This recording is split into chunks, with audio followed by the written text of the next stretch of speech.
Rapunzel by Jacob and Wilhelm Grimm. There were once a man and a woman who had long in vain wished for a child. At length the woman hoped that God was about to grant her desire. These people had a little window at the back of their house from which a splendid garden could be seen, which was full of the most beautiful flowers and herbs. It was, however, surrounded by a high wall, and no one dared to go into it because it belonged to an enchantress who had great power and was dreaded by all the world. One day, the woman was standing by this window and looking down into the garden, when she saw a bed which was planted with the most beautiful rampion, Rapunzel, and it looked so fresh and green that she longed for it. She was quite pined away, and began to look pale and miserable. Then her husband was alarmed and asked, "What ails you, dear wife?" "Ah," she replied, "if I can't eat some of the rampion which is in the garden behind our house, I shall die." The man who loved her thought, "Sooner than let your wife die, bring her some of the rampion yourself, let it cost what it will." At twilight, he clambered down over the wall into the garden of the enchantress, hastily clutched a handful of rampion, and took it to his wife. She at once made herself a salad of it and ate it greedily. It tasted so good to her, so very good, that the next day she longed for it 3 times as much as before.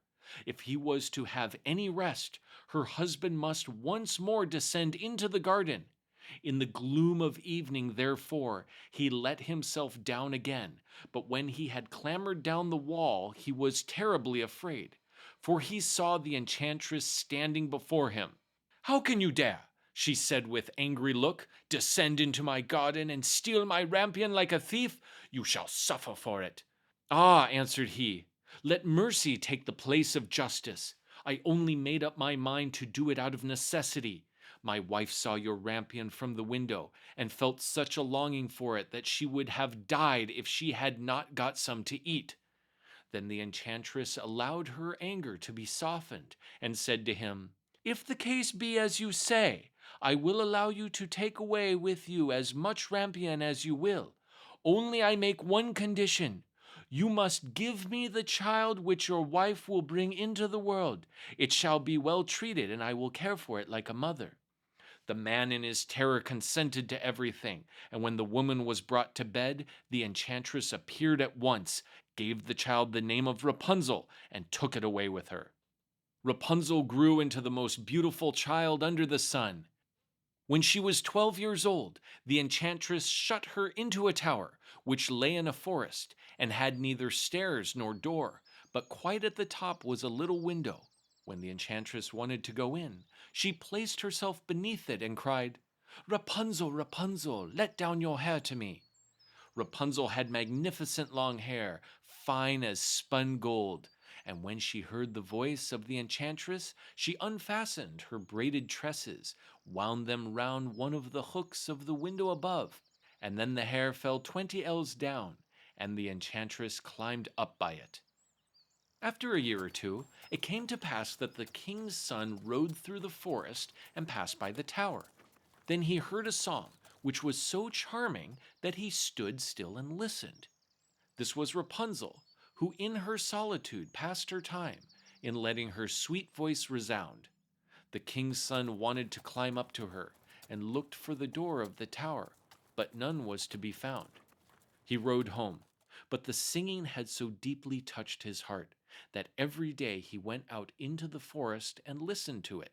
Once, when he was thus standing behind a tree, he saw that an enchantress came there, and he heard how she cried, "Rapunzel, Rapunzel, let down your hair to me." Then Rapunzel let down the braids of her hair, and the enchantress climbed up to her. "If that is the ladder by which one mounts, I too will try my fortune," said he. And the next day, when it began to grow dark, he went to the tower and cried, "Rapunzel, Rapunzel, let down your hair to me." Immediately the hair fell down, and the king's son climbed up. At first Rapunzel was terribly frightened when a man, such as her eyes had never yet beheld, came to her. But the king's son began to talk to her quite like a friend, and told her that his heart had been so stirred that it had let him have no rest, and he had been forced to see her. Then Rapunzel lost her fear, and when he asked if she would take him for her husband, and she saw that he was young and handsome, she thought, "He will love me more than old Dame Gothel does." And she said yes, and laid her hand in his. She said, "I will willingly go away with you, but I do not know how to get down. Bring with you a skein of silk every time that you come, and I will weave a ladder with it, and when that is ready I will descend, and you will take me on your horse." They agreed that until that time he should come to her every evening, for the old woman came by day.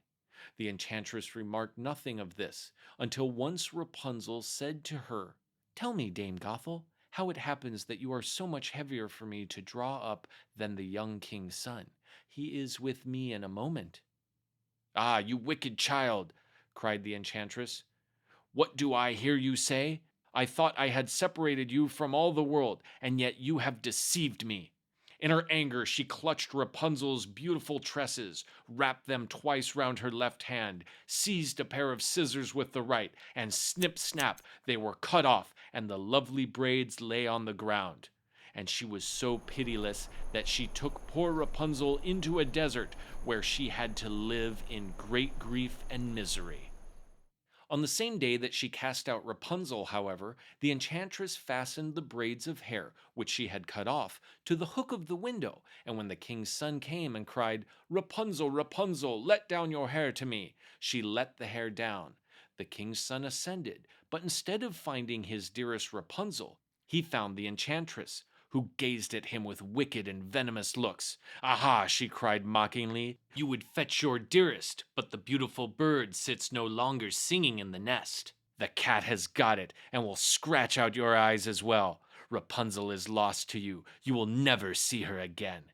The king's son was beside himself with pain, and in his despair he leapt down from the tower.